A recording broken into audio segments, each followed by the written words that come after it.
So welcome everyone, and thank you for coming this morning.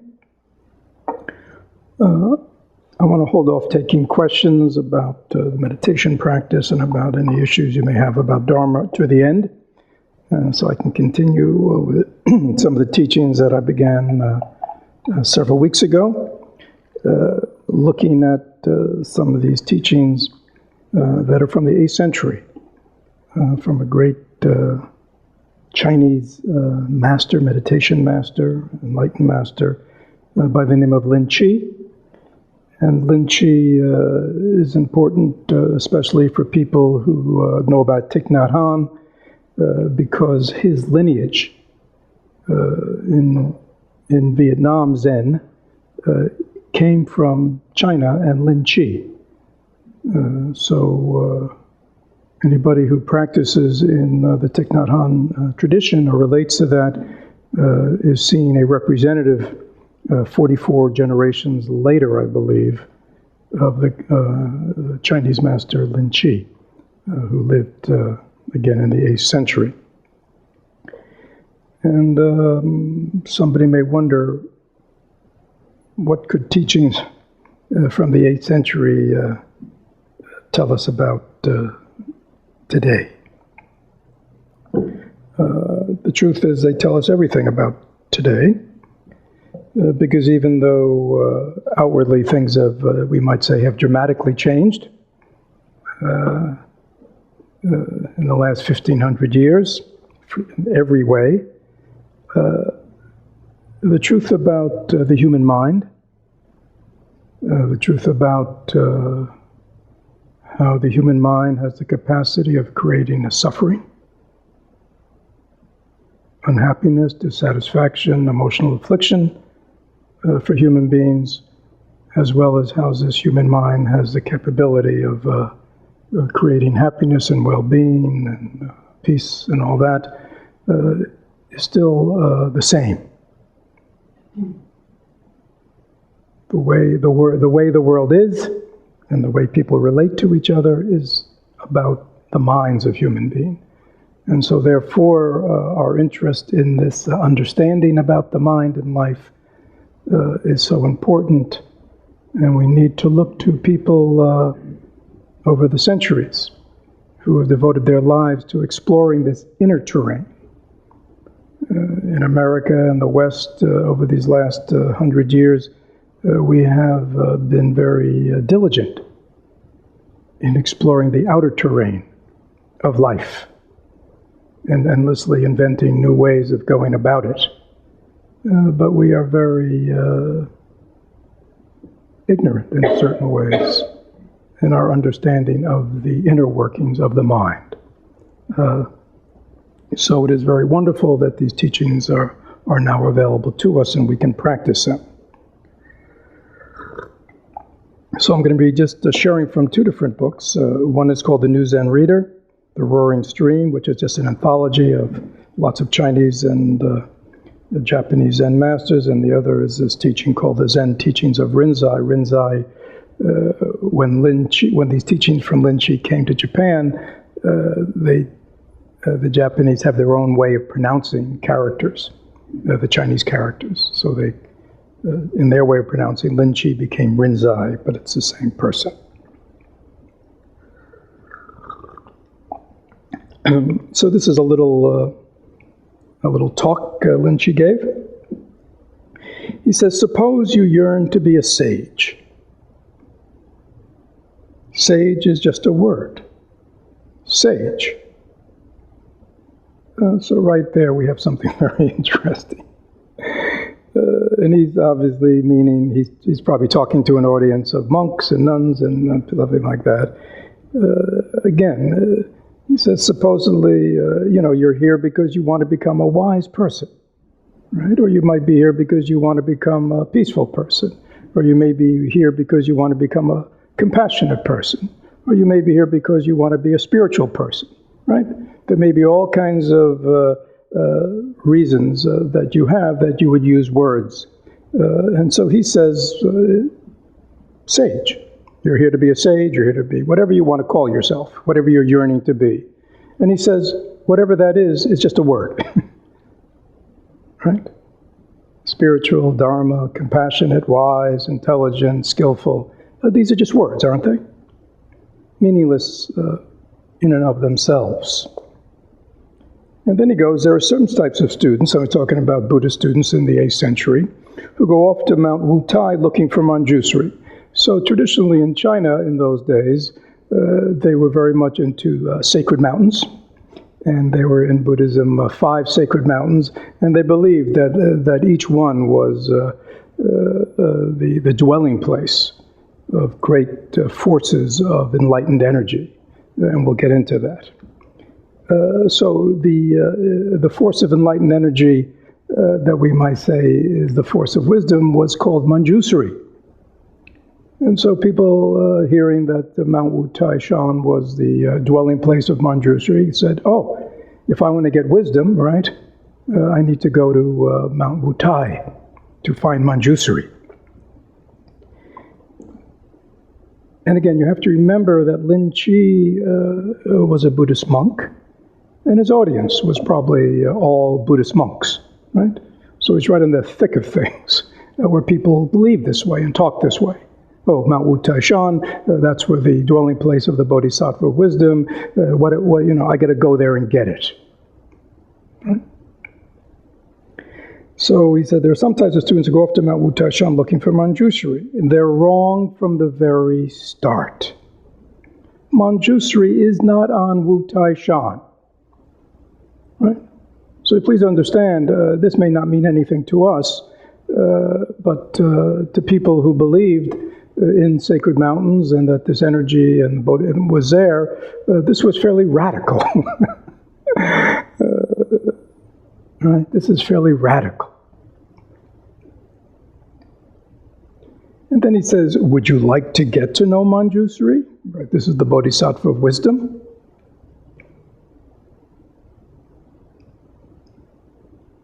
So you see, he's kind of sucked them in, hasn't he? Oh, he says, you want to be a sage. Just a word. You want to go to Mount Wutai Shan and meet Manjusri. That's a word. He doesn't dwell there, you idiot. But would you like to get to know him really? And then he says, you here, in front of my eyes, carrying out your activities, from first to last, never changing, wherever you go, never doubting. This is the living Manjusri. It's very important. And it really gets to the heart of whatever spiritual tradition you practice or don't practice. You know. Do you want to see the living Manjusri? Or do you want to see a mountain? Do you want to see images? Do you want to see temples? Or do you want to see the living Manjusri, which means living wisdom? Right? Do you want to see the enlightened mind of wisdom? And he says, well, I'm looking right at it. Right? In the same way I might say, I'm looking right at it. Where are we going to find enlightened wisdom other than in our own minds?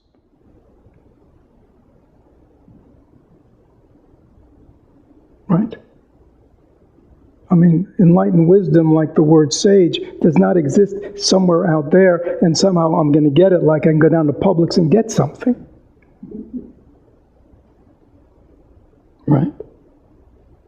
The enlightened wisdom of the Buddha arose from where? From his mind. It was his understanding of the nature of things. And that is why in Zen, it has always been called a mind-to-mind transmission. Right from the beginning, Bodhidharma, the so-called founder of Zen, said, Zen is a transmission outside of books. It's a mind-to-mind transmission. Again, that may sound very highfalutin, but what that means is if you're looking for wisdom, understanding, compassion, peace, all the things you're looking for, a loving heart, all the things you may be looking for, selflessness, all this kind of stuff. The only place you're going to find that is where? In your own mind. That is the only place where it can be found. That is the only place it can be cultivated. You can then cultivate it in relationship to people. You can then cultivate it in relationship to situations. But where does it dwell? It dwells in your own mind. This is very important. Right? You here in front of my eyes, carrying out your activities from first to last, never changing. Wherever you go, never doubting. This is the living Manjusri. So who is Manjusri? Who is this Bodhisattva, this enlightened being of wisdom?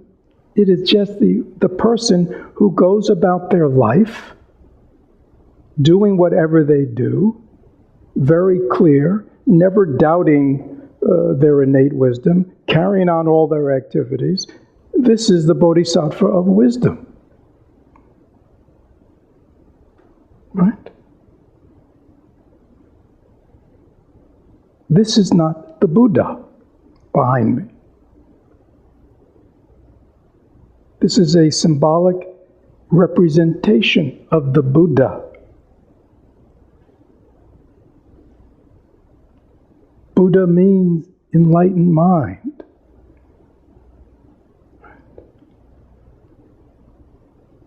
Enlightened mind is something hard to see. So we make images. An image of a human being, very peaceful, very centered, very calm, great harmony, to kind of share with us the qualities of the Buddha mind. But all the teachers have said, this Buddha mind is no other than our own mind. That means this very mind that is listening to this talk right now, this is your Buddha mind. But we'll talk more about that in a moment. Your mind that shines each moment with the light of non-discrimination, wherever it may be, this is the true Samantabhadra. Samantabhadra in Buddhism is this enlightened being of enlightened action, very active in the world. And he says here, this is the true Samantabhadra, again, is not on Mount Urmaishan or wherever he's supposed to be, or not in an image on the altar. It's your own light of non-discrimination, right? The discriminating mind is the mind that is always discriminating. This is this, that's that, you're this, you're that, I'm this, right? It's endlessly breaking up the world and experience into millions of parts and then always trying to control and manipulate them. But the mind that doesn't do that,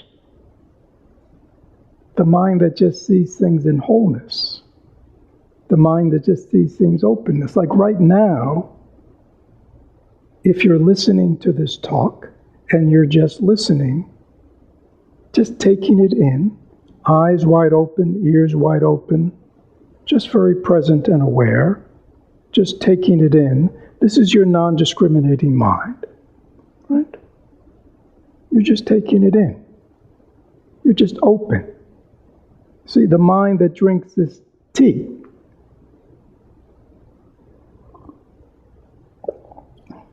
and just enjoys the taste. This is one's non-discriminating mind. It is right here. You don't have to create it. Are you making yourself listen to this talk? No, the ears are hearing naturally and takes it all in. It doesn't discriminate. Your eyes are seeing right now everything. You don't have to make your eyes see. And your eyes are not dividing up. This is this, and this person is that person, and this is that color, and that's that color, and she's old, and she's young, and this is, right? And this is blue. Your eyes aren't doing that, are they? Your eyes don't discriminate. Your eyes take in the whole thing. Your ears take in the whole thing. All our senses are doing that. That is our non-discriminating mind. Right? But then there is a discriminating mind, isn't there? That endlessly thinks, that endlessly labels, that endlessly judges and evaluates and assesses and decides about this and that and wants this and doesn't want that. That's your discriminating mind. That has nothing to do with life. We have to really understand what is the source of our suffering. Your mind at each moment is capable of freeing itself from its shackles, everywhere emancipated. This is the method of meditating on Kuan Yin. Kuan Yin is the Bodhisattva of Compassion, very prominent in traditional Buddhism. Actually, you can look on the way out. Actually, we have a Kuan Yin in the back, the Bodhisattva of Compassion. Compassion means liberating from suffering. So again, he says, that's not Kuan Yin. Every time your own mind frees you from the shackles that cause you suffering, that constrain you and constrict you, and lead you down all kinds of paths of suffering and dissatisfaction, every time you free yourself, even for a moment, that is Kuan Yin. That is the Bodhisattva of Compassion in action. Is that clear? These three act as host and companion to one another, all three appearing at the same time, and they appear together. Only when you have understood all this will you be ready to read the scriptural teachings. Well, that's very interesting, right? Usually we do all our reading first, don't we? It's interesting, right? We read it all first. We read and we read and we read, and we think we understand something. And he's saying, no, first understand how things really are. Then when you read, it'll make sense to you, because they won't just be words. There'll be words that are connected with meaning, and meaning only comes about from experience, right? You can read about bananas from now to the end of time and have, there are hundreds of bananas, maybe more, right? There are just hundreds of different types of bananas.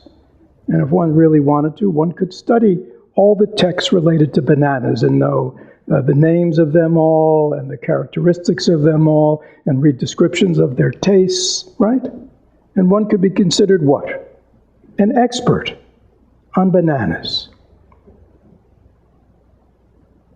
But you know the truth. That person who has actually tasted a banana really knows what a banana is. Is that clear?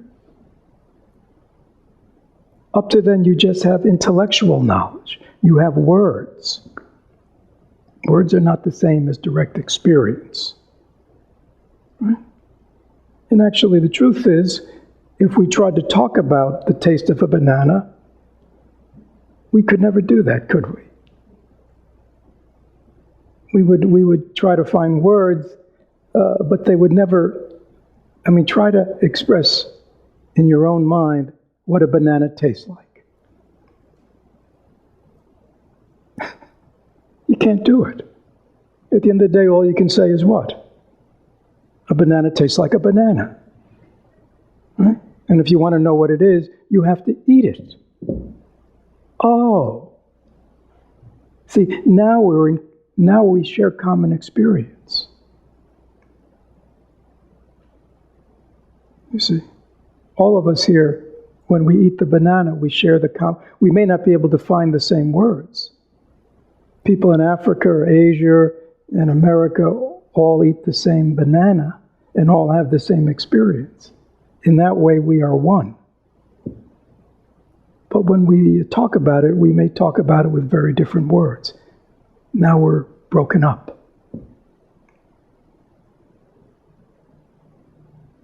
The path to wholeness is through the path of direct experience.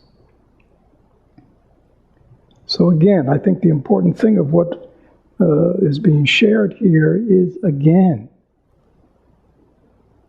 if we want to be happy, if we want to be free of suffering, we want to awaken our innate capacity for wisdom, for understanding, our own natural intelligence, if we want to transform our heart and become compassionate, loving, caring, open people, if we want to enter the world and act in an awakened way, dealing with situations intelligently and compassionately, contributing to the good and not contributing to the suffering, creating an altruistic world and not creating a world of more suffering. These are just words. Saying these words does not change anything, does it? It only changes when we act. And we only act when we've experienced the transformation within our own body-mind. That's what he's saying. It's not out there. It's not somewhere. It's right here. Now the problem, of course, is what? Many people take a good look at their own mind right now and they go, geez.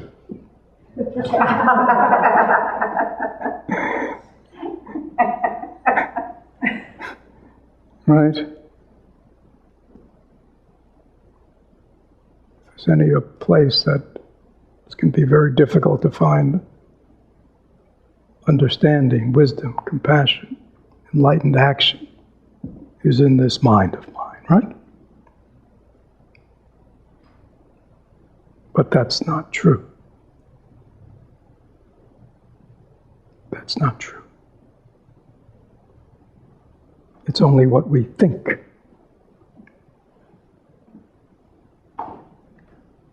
Because your enlightened mind is not what you see when you look. It is that which is looking. Again, that which is listening to me right now, in this moment, as you listen to me, as you look at me, where are your issues? Where are your life problems? They're not here. You have to remember with them, don't you? Gee, I know I have some problems in life. Yeah, I mean, I know I'm involved in some kind of melodrama with that person, and you know what I mean? We have to recall it. Why is that? Because in the moment when we are directly experiencing things, everything is okay.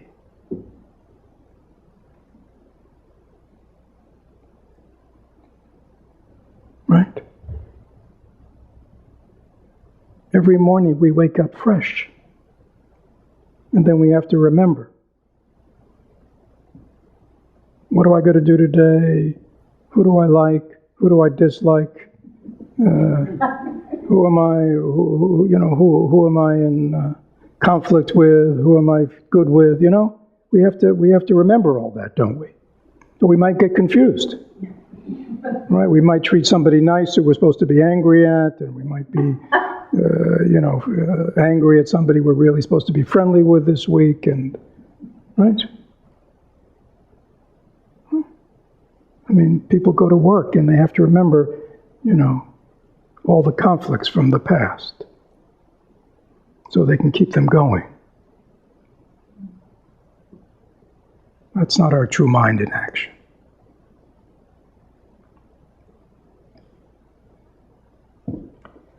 Any questions about that? Or this?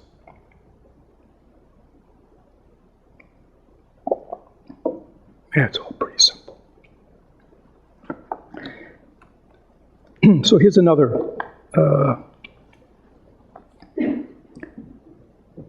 followers of the way. So again, this is Linji probably talking to an audience of monks or nuns. The way here, he's talking about the way of awakening. He's going under the supposition that everybody who's listening to him, he's a great Zen master, famous for his pithy words, his shouts, his whatever. He figured everybody who's coming to him is a follower of the way. He says the Dharma of the heart. Here, heart really means heart-mind. It's really in traditional Buddhism. In the West here, we separate heart and mind. But traditionally Buddhist psychology, they don't do that at all. It's one mind. Right. So here the translator did it as heart, but it really is heart/mind. It's the same.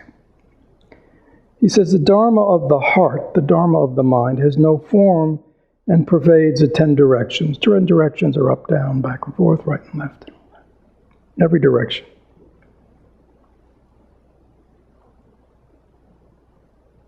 In the eye, it is called seeing.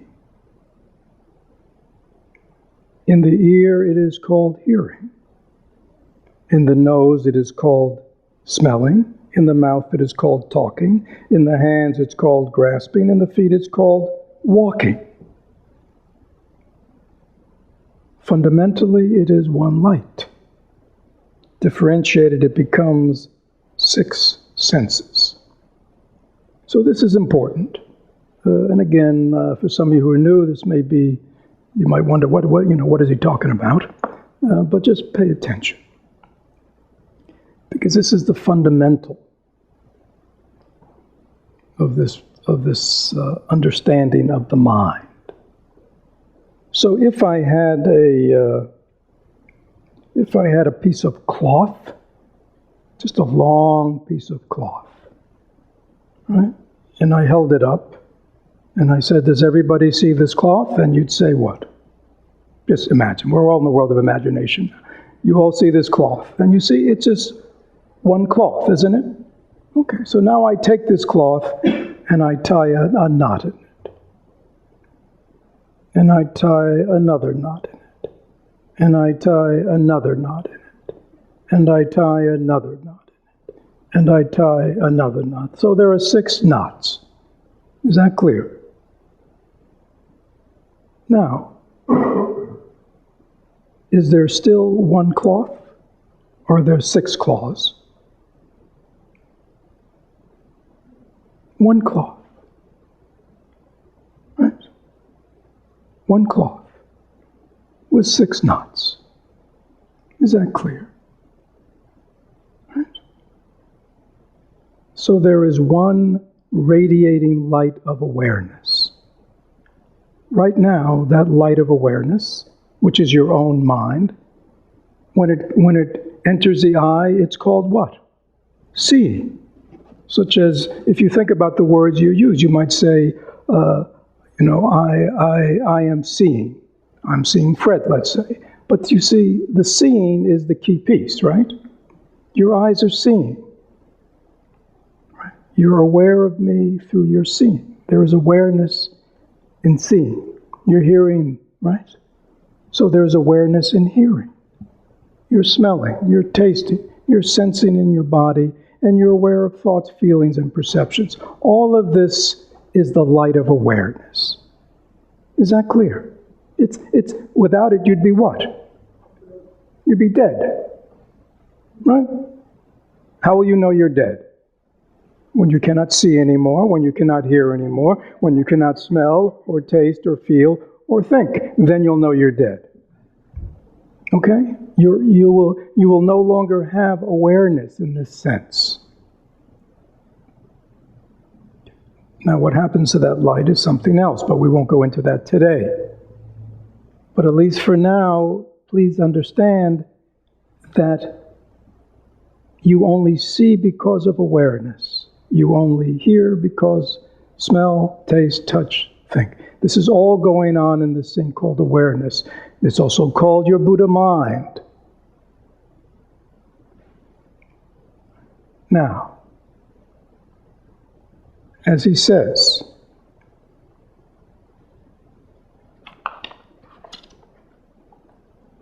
in the eye, blah, blah, blah, blah, blah. Fundamentally is one light, differentiated, it becomes the 6 senses. Okay? 6 knots in the cloth, but still one cloth. When one's whole heart-mind comes to a full stop, one is delivered where one stands. Why do I speak thus? It is only because I see you followers away, all running about with an agitated heart, quite unable to stop. endlessly fretting yourself over playthings. Okay? So he looks, and he sees his followers, that their minds are not at peace, that their minds are agitated. They're fretting. Fretting about this, fretting about that. Does everybody know what that means? Everybody here find in their daily life they fret about things. Many people, that's their life. They think that's what life's about. Fretting about things. Worrying about this and being concerned about that and being resentful about that and being disappointed about that and being hurt about that, right? We're calling that all fretting. The mind is just always agitated about something, right? So he sees that. Because he said, this is why I'm telling you that. Because I see you fretting. You have to come to a full stop. He says, when you come to a full stop, one is delivered where one stands. What is one delivered from? From suffering. From fretting. When one stops. When one puts it down. Right?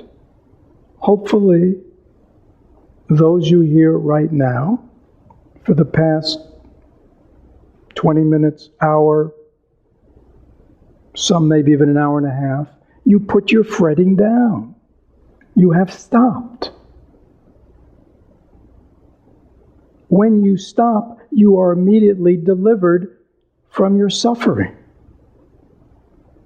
Aren't you? Right? Nobody delivers us from our suffering. We deliver it ourselves. When we stop doing whatever we're doing, which is agitating our heart-mind. It's really that simple. Now, everybody in here knows that. This is not Buddha wisdom. This is your own wisdom. Has anybody here ever fretted about anything? Please raise your hand. Don't be ashamed. Right. Now, how many people think they fretted in the course of their life over more than 1,000 things? Right, that's a low estimate. All right, now,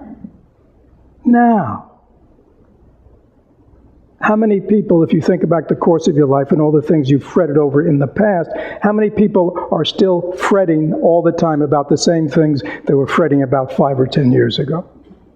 No, you've changed. I mean, the theme may be the same, but you find every day there's a new thing to fret about. You may have the same things, but most people are not still fretting about the things you fretted about last week. Right? Each of those frettings, you have stopped. And when you stopped fretting about whatever it is, it's no longer an issue.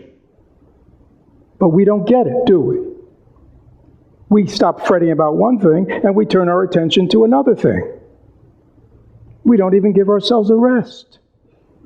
You know, I'm going to give myself at least a couple of days not fretting about anything. Just enjoy life. No, we can't even do that for 10 minutes.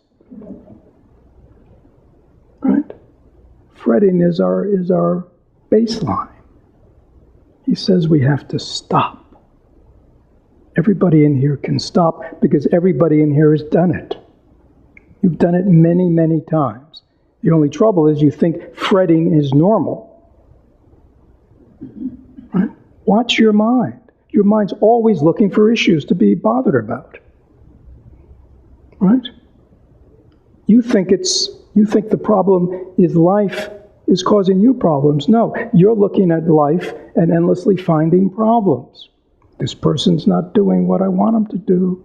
This person's not acting the way I want them to act. Things should not be going the way they're, I shouldn't be the way I am. We're endlessly causing ourselves suffering. So Master Linji says what? You need to stop. It's as simple as that. And find another way. A spiritual path, a meditative path is another way. The path of fretting, the path of emotional affliction, the path of egocentricity, the path of narcissism, this is a path that just keeps us going round and round and round in the realm of suffering, dissatisfaction, emotional affliction, up and down, happy, unhappy, right? That's that way. A spiritual path is inviting us to live another way, to relate to life in another way, to be cultivating things like understanding, things like being a wise person, understanding how things are, being patient, being accepting, being generous, being open, being kind, being loving, being compassionate, right? This is the path of a spiritual person. They're cultivating something else. They're cultivating positive emotions. They're not cultivating mind states and emotions and thoughts that only bring affliction, only bring agitation to the mind. Don't calm the mind, only close us rather than open us. Creates conflict in relationships rather than harmony. Is that clear? There are two different paths in this life.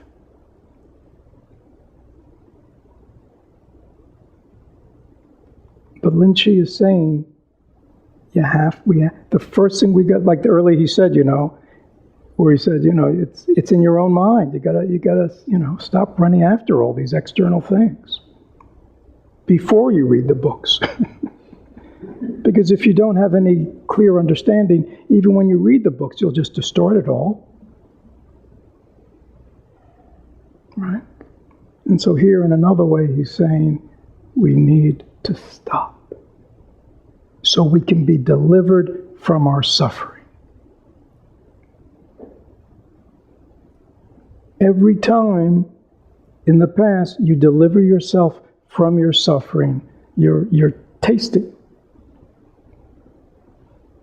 Just tasting a little taste of liberation. Right? Every time you've let go of an anger, every time you've let go of a resentment, every time you've let go of a fear, every time you've let go of a worry, every time you've let go of a sadness or a loss. Is that clear?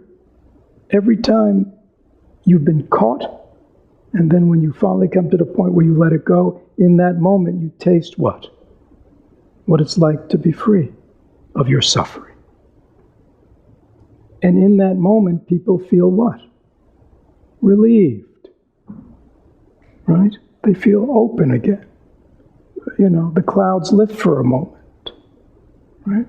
And then when people cultivate kindness and helping other people and helping relieve other people's suffering and things like that, when we accept things and things like that, we actually feel good, don't we?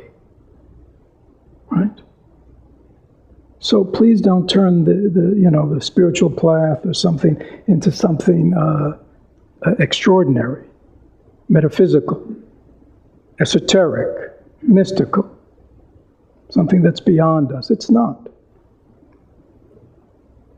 But we just have to make a conscious intention to stop. Right? I mean, when I have met people over the years who were addicts, alcoholics or drug addicts or prescription pill addict, right? When I've met them when they've stopped, their life has changed. Right? Why? Because they stopped. After that, there's still a lot to do. But their life, the dramatic moment, most of you meet people who are in recovery, and they'll tell you the day they stopped, right? I met people, it could be 25 years ago, and they still remember the day. Why is that? Why is that day so important to them? Because that's when they stopped and their life began to change, had the possibility of change. We have to do the same thing. We have to one day admit that the way we're doing life, the way we're relating to life, the way we're thinking, etc., is just not working. It's unworkable. Because it's not creating the happiness and the well-being and the open-heartedness that we want. We're not happy, truly happy, inside. We don't have real peace of mind. And we have to just admit that. And then stop doing the things that we've always done. Because as they say, you keep doing the things you've always done, you'll always get what? Same result. And that's us, right? That's it. We stop fretting over here, and we look around for something else to fret about. There must be something I'm supposed to be worried about, right? Right? Some people get up in the morning, they go, there must be something I got to worry about today. There must be somebody I'm pissed at today. I can't remember who it is, though. Okay? It'll take me a few minutes. Must be somebody I have resentments again, or somebody must have hurt me, or somebody must have disappointed me, right? Give me a few minutes. I'll just try to remember. Oh, now I'm feeling better. Life's on course. Right? And we think that's normal. It's not normal. It's abnormal. Is that clear? Any questions? Let's just stop a minute.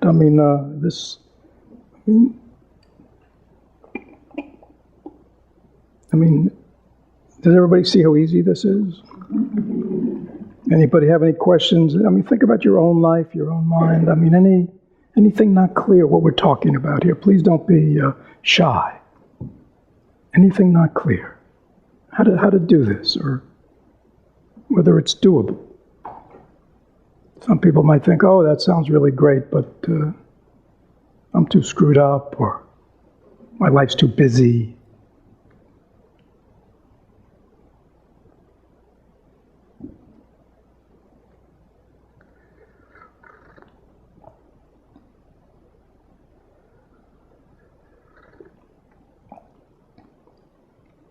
This means everybody's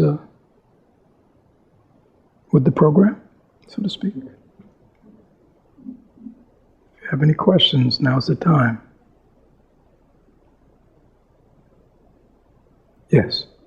Just a comment. I want to say that I have thought about this, so therefore it makes a lot of sense to me. Good. So please practice. Yeah. Our thinking can kind of lead us, but at the end of the day, we still have to, we want to taste the banana, right? We want to taste the fruits of a spiritual life, of a meditative life, of a mindful life. There are fruits to be had, but they only come from practice. And practice, is practice easy? Well, in a certain sense, practice is easy because it's not very complicated. It's all about choosing and consistency and patience. Those are things that, unfortunately, Americans, we're not good at. We want what? We want quick fixes, don't we? Huh? We like instant gratification, quick fixes. We want to change right now. We get easily frustrated. We're impatient. Those are not qualities that will ever do us good service in the path of real healing and transformation.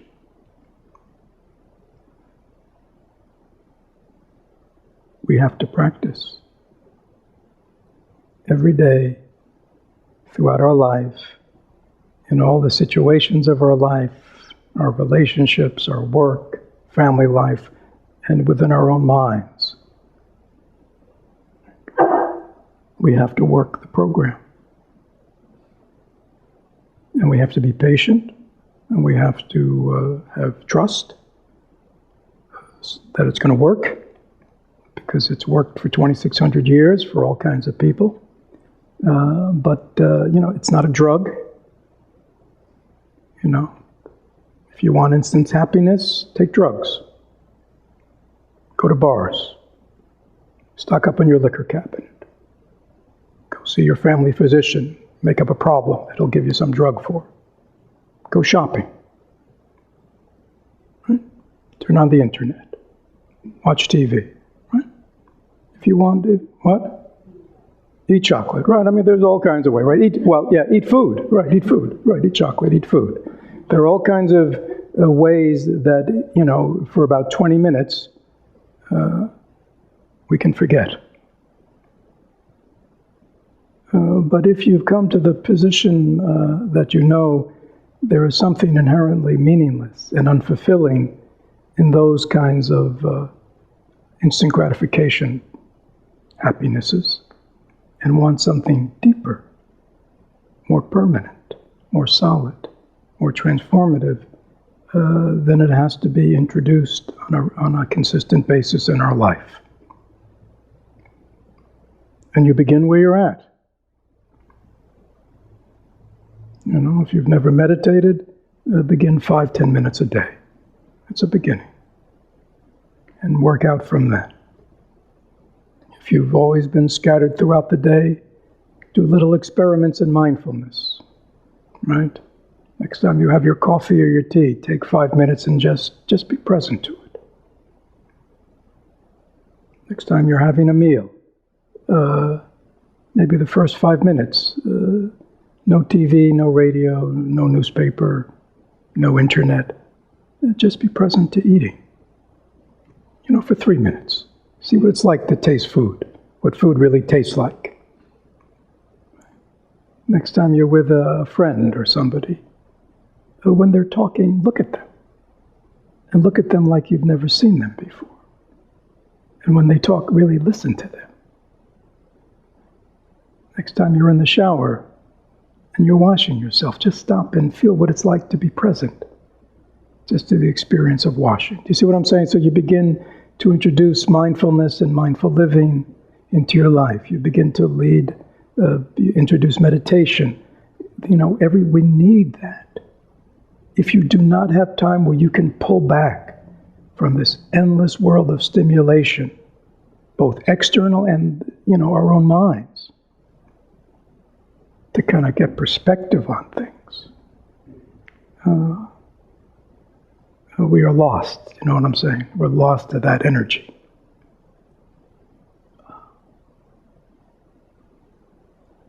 And again, all the things you can do that nourish your desire to heal and transform, all the things you can do that nourish your desire to change, bring them into your life.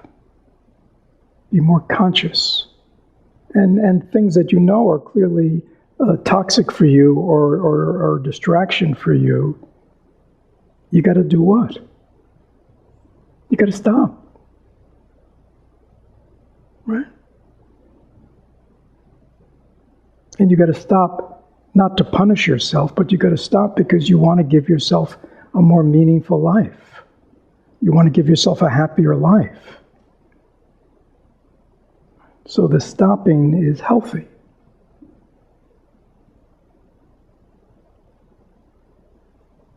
But again, Rome wasn't built in a day, as they say. I don't know, I wasn't there. But that's what they say. And our transformation is not going to occur in a day either. People who think it is get very frustrated, right? People sit down to meditate, they want to clear their mind, they want to have a nice, open, concentrated mind, and what do they find? Same old garbage, right? I mean, how could it not be? That's our minds. So meditation is that willingness to engage with our mind the way it is, and working the process of mindfulness, concentration, and insight over time, learning how to change and transform it. And I assure you, over time, it will calm down. It will become more peaceful. It will become more stable. Right? And if you cultivate positive qualities, they will develop. If you stop cultivating negative qualities, they will weaken. That is just the way the mind operates. Just cause and effect. It's nothing mystical. It's within the realm of everybody here.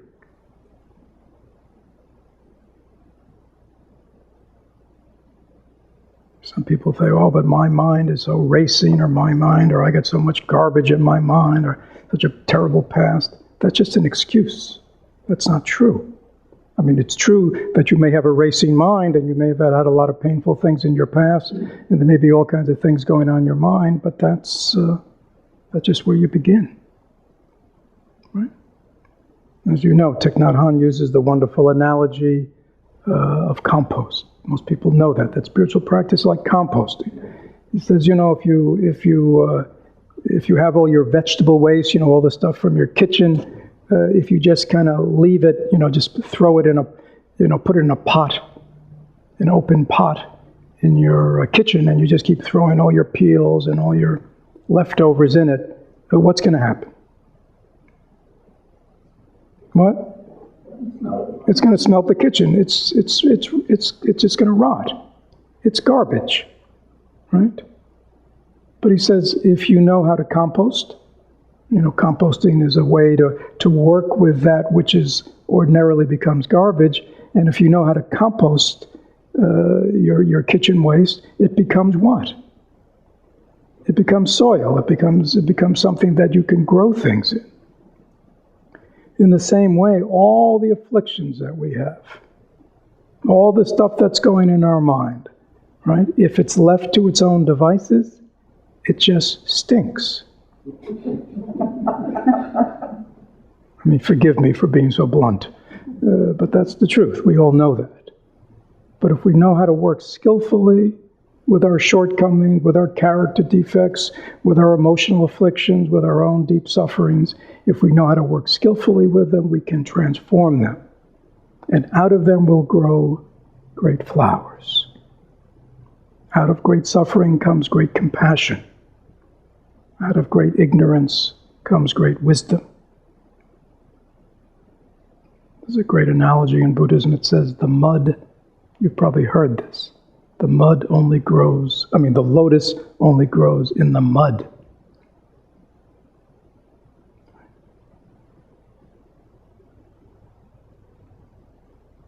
The flowers grow out of the mud.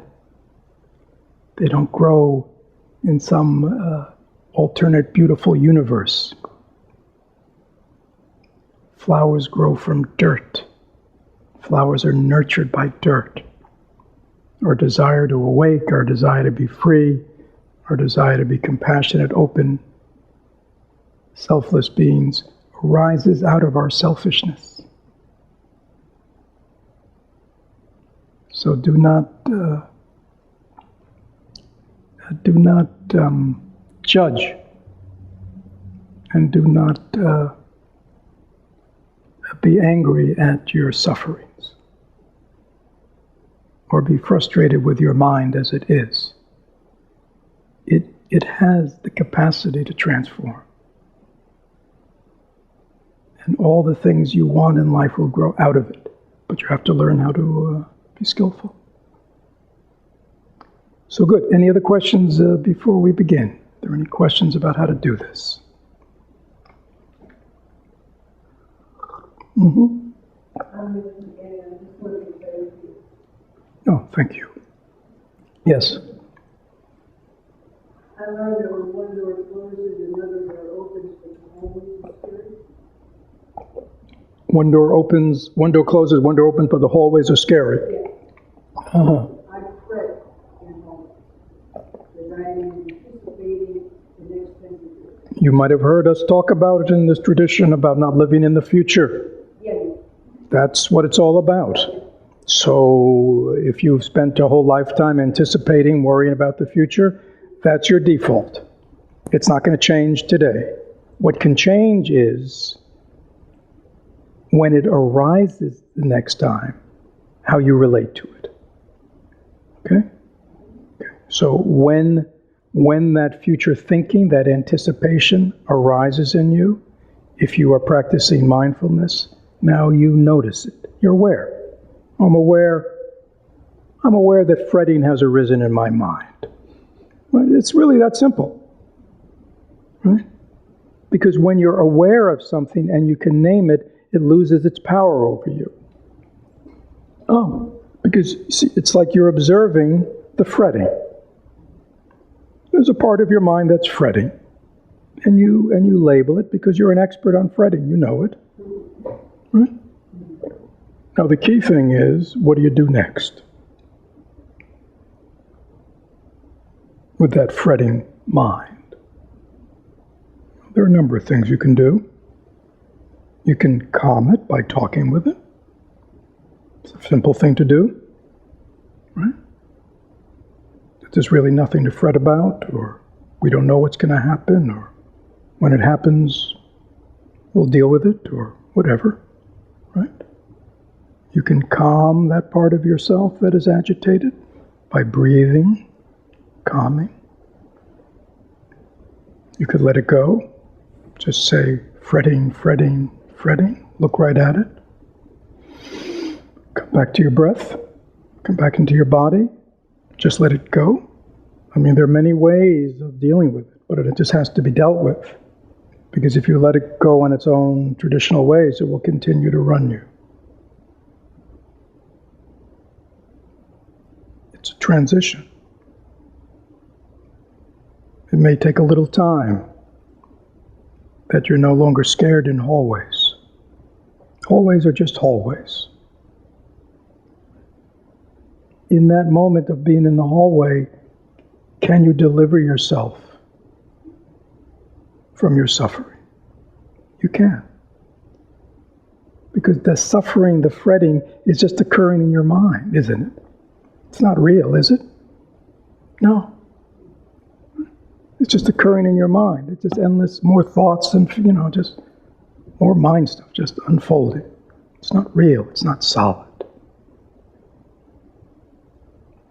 So you use your understanding to free yourself. Comes up 5 minutes later, what do? Same thing. Comes up 5 minutes later, what do? See, that's where we get frustrated. Oh, it's not working. Right? I've been fretting for 50 years, but like I'm supposed to just in one moment get it. No, you're a professional fretter, right? You've been fretting for how many years? Day in and day out. 65 years you've been fretting. You even have a medal. Champion fretter. Right? I mean, it's not going to change in a day, is it? But it'll change, I assure you. If you stop feeding it. And you start feeding confidence, trust, sanity. So good, we'll stop here. Thank you.